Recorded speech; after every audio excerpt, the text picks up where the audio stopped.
अस्सलाम वालेकुम my YouTube family. उम्मीद करती हूँ आप सब ठीक होंगे और खैरियत से होंगे। तो वेलकम है मेरा के चैनल में आपका। तो आज मैं बहुत ही आसान और बहुत ही अच्छी रेसिपी लेके आई हूँ, यानी कि remedy for new born babies.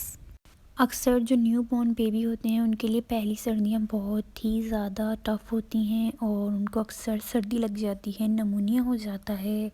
तो हम अपने बच्चों को नमूनिया से या सर्दी से कैसे बचा सकते हैं, तो रेमेडी स्टार्ट करती हूँ, फिर आगे मैं आप लोगों को बताती हूँ। तो चलें जी, हम रेमेडी स्टार्ट करते हैं। हमें चाहिए कोई 4 से 5 लहसुन के जवे ले लिए हैं। हमने एक पैन ले लिया है, मोटी सी है ना, मैंने कढ़ाई ले लें आप। मैंने जो है ना फ्राइंग पैन ले लिया है, उसके अंदर मैंने 1 कप के करीब जो है ना सरसों का ओरिजिनल तेल डाल दिया है और अब मैं इसको थोड़ा सा हीट अप होने दूँगी। और जब मैंने लहसुन लिया था ना, उसको मैंने अच्छी तरह से मतलब कूट लिया है ना, कूट लिया है इस तरह से, और मैंने इसको गरम तेल में डाल दिया है। और मैं जब तक पकाऊंगी जब तक कि मेरा जो तेल है ये जल नहीं जाता, मतलब लहसुन जो है इसके अंदर जल नहीं जाता, तब तक मैं इसको कुक करूँगी। अच्छी तरह से इसको हम इस तरह से कुक करेंगे कि जो लहसुन है इसमें अच्छी तरह से जो है ना तेल में जो है ना जल जाए।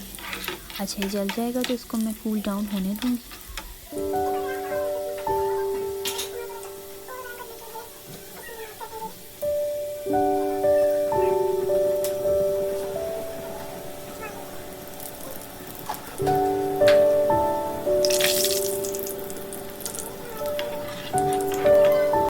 तो यहाँ पर जो है हमारा जो ऑयल है वो रेडी हो चुका है। मैं इसको ठंडा होने के लिए छोड़ दूँगी, ठीक है। अच्छा, ये ठंडा हो चुका है। अब मैंने एक छन्नी ले ली है, उसकी मदद से मैंने इसको ड्राइन कर लिया है। जो हमारा लहसुन था उसको मैं एक्सट्रैक्ट कर दूँगी और जो ऑयल है वो मैं इसको स्टोर कर लूँगी, ठीक है। तो ये हमारा ऑयल है और इसको मैं किसी भी बोतल में स्टोर करके रख लूँगी। कुछ इस तरह से मैं इसको स्टोर कर लूँगी किसी भी बोतल में। और बच्चों को लगाने से पहले आपने इसको थोड़ा सा है ना सर्दियों में गुनगुना करना है, और किस तरह लगाना है मैं आपको अभी आगे बताती हूँ, किस तरह से इस ऑयल को आपने यूज़ करना है, ठीक है।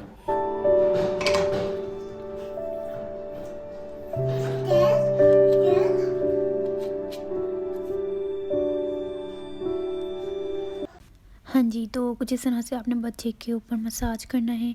आपने ये देखना है जहाँ भी आप मसाज कर रहे हो, या तो आप धूप में करो, ठीक है, या अगर आप रात को सोने से पहले करते हो इसको, अगर आप दिन में भी लगाते हो तो कोई इशू नहीं है, लेकिन रात को सोने से पहले बच्चे के चेस्ट पे अच्छी तरह से इसको मसाज करना है ऑयल का। इस तरह से कुछ आपने बच्चे के चेस्ट पे लगाना है ऑयल, और पाँवों की जो तलियाँ होती हैं उन पे लगाना है, और मसाज करके बच्चे को फुल अच्छी तरह से जो है ना आपने कवर करके सुला देना है। तो रोज़ आप ये अपनी रूटीन बना लें, थोड़ा गुनगुना ऑयल लगाएं, तो आप देखें बच्चा नमूनिया से भी बचेगा और बच्चे को सर्दी भी नहीं लगेगी और खांसी नज़ला ज़ुकाम से भी बचेगा। तो ये जो रेमेडी है बहुत ही वर्केबल है। तो कुछ इस तरह से ये यूज़ कीजिएगा और मुझे रिव्यू ज़रूर दीजिएगा कि ये रेमेडी मेरी काम की है या नहीं की।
Thanks for watching. अगर आपको मेरी वीडियो अच्छी लगी हो तो प्लीज़ मेरा चैनल सब्सक्राइब करें, लाइक करें और शेयर करें। और इस ऑयल को आप स्टोर करके रख सकते हैं 1 मंथ के लिए, और ये बहुत ही अच्छा ऑयल है। अगर आपको थोड़ा और गर्म ऑयल बनाना है तो आप इसमें अजवाइन भी डाल सकते हैं। ठीक है, और थैंक्स फॉर वॉचिंग। मिलते हैं नेक्स्ट वीडियो में। Bye bye.